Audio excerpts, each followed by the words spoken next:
Hey guys, how you doing? Tony Purcell here, and today I want to teach you about a process called the work. It's by a lady named Byron Katie, and it's from her book called Loving What Is. And this is what the Loving What Is coaching calls are based on. And so I want to give you a quick preview, give you a better idea of what to expect, and give you some direct shot of the resources and kind of what to do to prepare yourself for the next upcoming call. So first off, what I want to say is the concept behind the work, which is this, that life is your greatest teacher if you only choose to let it be. Whatever you need to learn next, life is trying to teach you through your experiences. But it takes a process to look inside yourself and understand what the next lesson is and what it is that you need to learn. A good analogy of this is, you've heard the expression, well, they're really pushing my buttons. Rather than saying, why is that person so annoying, or why are they pushing my buttons, why are they doing that, or reacting to it like most of us do, getting angry and yelling at them and telling them they need to change, instead of doing that, asking the question, what's going on? I mean, every single person in the whole world is different. There's a billion different situations in the world that could bother me. Why specifically is that starting to bother me? Especially when you know that you are in control of your own life and you're a creator of your life. And so nothing that anybody else ever needs to do, ever does, really needs to be bothering you. And it shouldn't be. And so asking yourself the question, what's going on inside of me? So the reason why this work, again, the process is called the work. And the reason why it is so powerful is because all it does is teach you how to dig deep inside yourself and get some of your internal answers. So I'm going to give you an example. Let me turn on the screen share here so that you can see my screen. See if we can get to where we want to go. Okay, so here we are. This is the Judge Your Neighbor worksheet. This is the worksheet you're going to be filling out over and over and over again. And again, it's called Judge Your Neighbor. Now, some people have actually had a problem with that, and they said, well, geez, the Bible told me not to judge, and so I'm not going to fill this worksheet out because it's, of the devil. I'm getting away from you because you're an evil person, You can maybe imagine some of the irony there. But the fact of the matter is, this isn't about teaching you how to be better at judging people. In fact, it's quite the opposite. It's teaching you how to let go of your judgments. And here's what I found, that when you have a certain pet peeve or judgment or anger or something, what most people do is they bury it down inside of themselves. And they do it with good intent, saying, well, I want to be a good person, so I'm going to take that emotion, and that's bad, so I'm going to bury it down inside. And what you're left with is an enormous amount of darkness that you've just been burying inside yourself forever. What this worksheet does is, instead of saying, oh, I'm going to bury that judgment, it's like, hey, I'm going to bring that judgment to the surface. I'm going to write it down on paper. I'm going to look at it. I'm going to analyze it. I'm going to understand it so that then I can release it and let it go. And there's a very, very big difference between burying it down and releasing it, letting go. And that's what the power of this worksheet is. So what you do is you start by going down and filling out the whole worksheet, and just do it exactly as the worksheet says. Follow it exactly. Just answer the questions. Don't worry about why or what you're going to learn from it. Just answer it. Just write it down. And feel free to be petty if you need to. Again, this isn't to show the other person. This isn't even based on truth. It's based on what you're feeling. And if you're trying to cover up your feeling in an effort to say, well, I don't want to be too harsh, that's not going to help you. Okay, this isn't harsh because it's not even really about that person. In fact, we're going to show you how it's about yourself. So be willing to just write it down exactly as you need to. So go through and fill out the whole worksheet. Answer all the questions about some specific situation. I want you to be real and open and authentic and honest.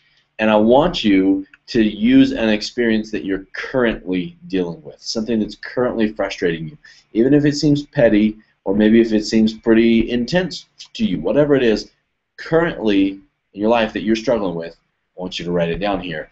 And you go through and just fill out the worksheet just as it asks, and then at the bottom, what you do is you ask 4 questions. The first one is it true?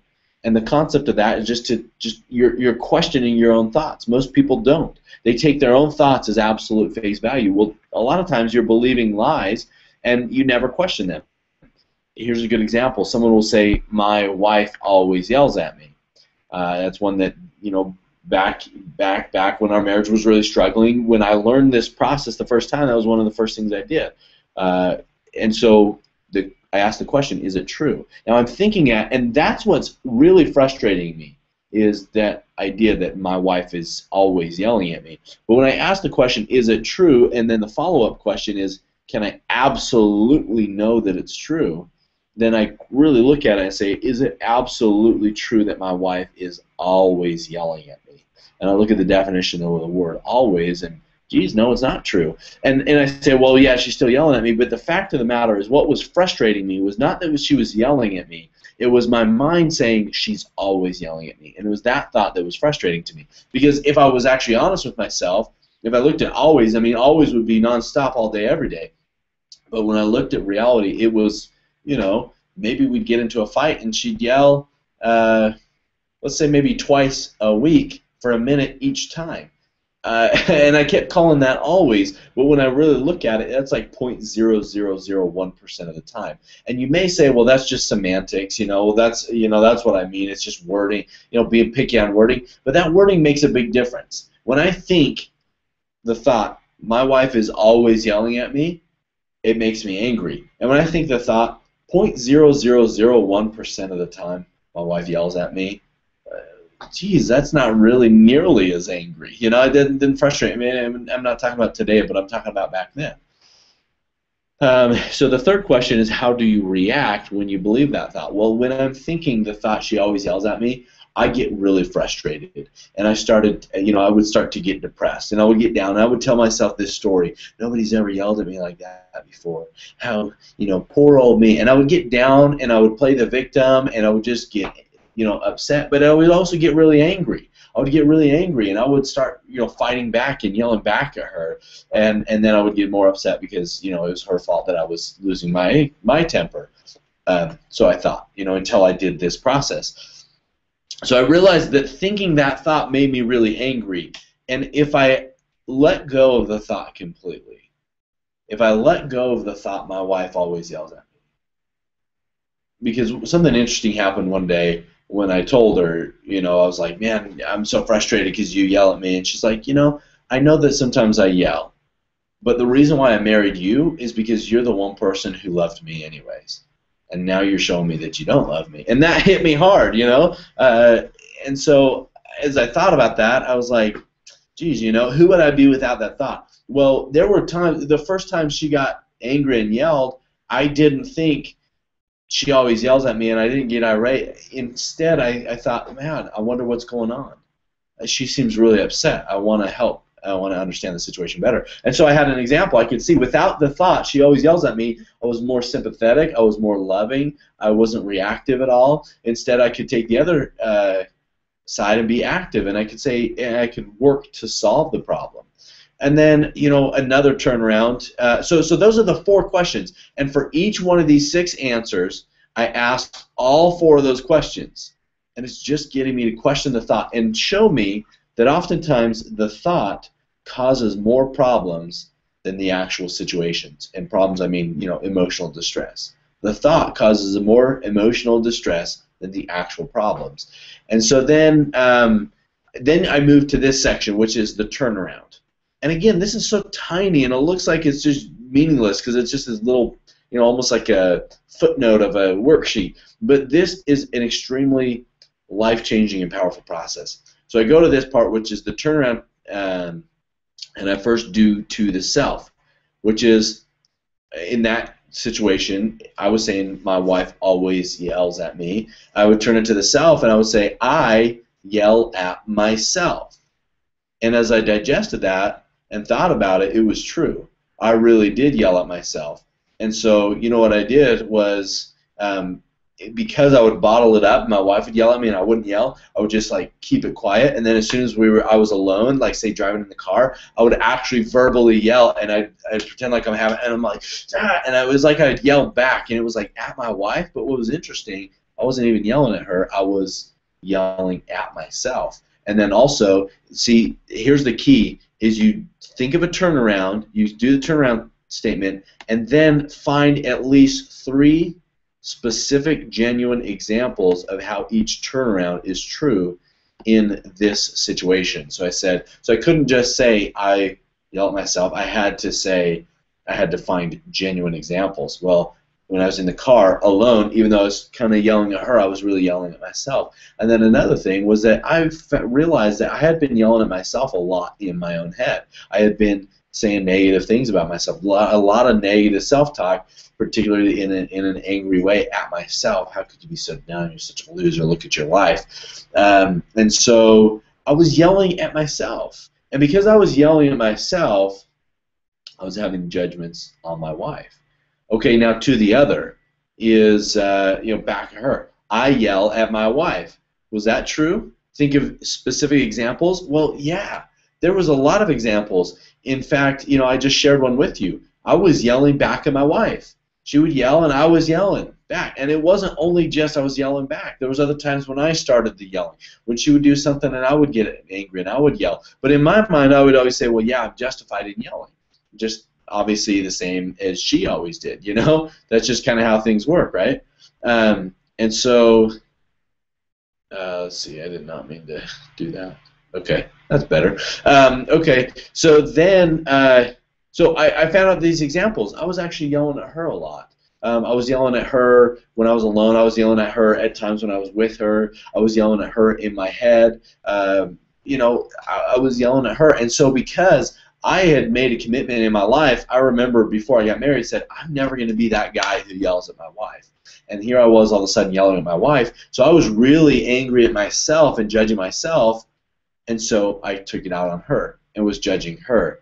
And then number 3 is to the opposite. So the opposite of my wife always yells at me is my wife doesn't yell at me. Or my wife doesn't always yell at me. You give 3 specific examples of how that's true. And I could very easily think of those. I could think about how whenever we had the argument, whenever we did have an argument, she was almost always at the time the very first one to come and to apologize, to say sorry, to be genuinely sorry and try to make this situation better. She was always the first one. And that was a great example to say, no, she doesn't always yell at me. In fact, she's always the one to apologize first. Again, I could have mentioned the fact that 99.999% of the time she wasn't yelling at me. I could think about, she never yells at me while we're sleeping. Even in the worst case scenario, someone could say that. But the fact is, there was an enormous amount of time, way more time that she didn't yell at me. Even there are times when I yelled at her and she didn't yell back. And so I came up with these specific examples. And what happened was I realized that I was judging myself, and that's why I was taking it out on her. And so when I let go of all those judgments on myself and actually worked on what I really needed to work on, which is I need to start talking to myself better, I need to express myself better so I don't just bottle it up and explode while I'm all alone. And so as I worked on those things and also saw that it was such a rotten thought and it wasn't even true, my mind automatically was just able to let go of it. And I just let go. And so my wife would yell at me, and I didn't have a reaction. And I could go after example after example after example, but it's just almost always there are specific things. Every time when I've been really upset about something, there was something specific that set me off that was going on inside of me. And when I dealt with that, the situation was gone. And in fact, even a lot better. Here's another example. When my littlest boy got to the age where he was actually could move and crawl and be more active. Up until that point, he just laid there and laid in my arms, and I'd lay with him and cuddle and watch TV.